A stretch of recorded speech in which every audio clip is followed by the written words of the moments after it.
ಇದೇ ತಿಂಗಳು 20ನೇ ತಾರೀಕು ನಮ್ಮ ಹುಬ್ಬಳ್ಳಿ ಧಾರವಾಡ ಕಮಿಷನರೇಟ್ ವ್ಯಾಪ್ತಿಯ ಹಳೆ ಹುಬ್ಬಳ್ಳಿ ಪೊಲೀಸ್ ಠಾಣೆಯಲ್ಲಿ ಒಂದು ಪ್ರಕರಣ ದಾಖಲಾಗಿತ್ತು.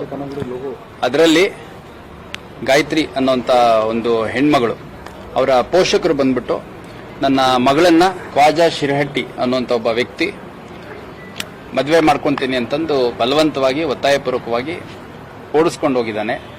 ಮತ್ತೆ ಅವರು ಮದುವೆ ಆಗಿರೋದ್ರ ಬಗ್ಗೆ ನಮಗೆ ಮಾಹಿತಿ ತಿಳಿದು ಬಂದಿದೆ.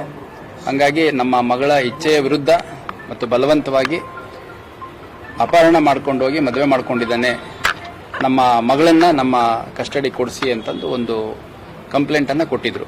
ಸೊ ಇದೊಂದು ಗಂಭೀರ ಪ್ರಕರಣ. ಯಾಕಂದ್ರೆ ಒಂದು ಯುವತಿಯನ್ನ ಅಪಹರಣ ಮಾಡ್ಕೊಂಡು ಹೋಗಿ ಮದುವೆ ಮಾಡ್ಕೊಂಡಿದ್ದಾರೆ ಅನ್ನುವಂಥದ್ದು ಬಹಳ ಗಂಭೀರ ವಿಷಯ ಆಗುತ್ತೆ. ಅದರ ಹಿನ್ನೆಲೆಯಲ್ಲಿ ಒಂದು ಪ್ರಕರಣವನ್ನು ನಾವು ದಾಖಲು ಮಾಡಿಕೊಂಡು ಆ ಹುಡುಗಿಯನ್ನ ಹುಡುಕುವಂಥದ್ದು ಮತ್ತೆ ಆರೋಪಿಗಳು ಯಾರಿದ್ದಾರೆ ಅವ್ರನ್ನ ಪತ್ತೆ ಮಾಡುವಂತ ಒಂದು ಪ್ರಕ್ರಿಯೆ ನಾವು ಚಾಲ್ತಿಯಲ್ಲಿ ಇಟ್ಟಿದ್ವಿ.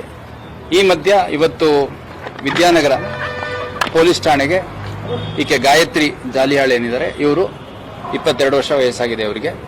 ಇವರು ತಮ್ಮ ಅಡ್ವೊಕೇಟ್ ಮುಖಾಂತರ ಬಂದು ನಾನು ಸ್ವಇಚ್ಛೆಯಿಂದ ಮದುವೆ ಆಗಿದ್ದೀನಿ, ಮತ್ತೆ ಯಾವುದೇ ಒತ್ತಡ ಇಲ್ಲ, ಮತ್ತೆ ನಾನು ಜೂನ್ 5ನೇ ತಾರೀಕು ಅಂದ್ರೆ ಸುಮಾರು 4-5 ತಿಂಗಳ ಹಿಂದೆನೆ ಮದುವೆ ಆಗಿದ್ದೀನಿ. ಮದುವೆ ಆದ್ಮೇಲೆ ನಮ್ಮ ತಾಯಿ ಮನೆಗೂ ಹೋಗಿದ್ದೀನಿ, ಮತ್ತೆ ಇವಾಗ ಸದ್ಯ ನನ್ನ ಗಂಡನ ಮನೇಲಿ ವಾಸ ಮಾಡ್ತಾ ಇದ್ದೀನಿ.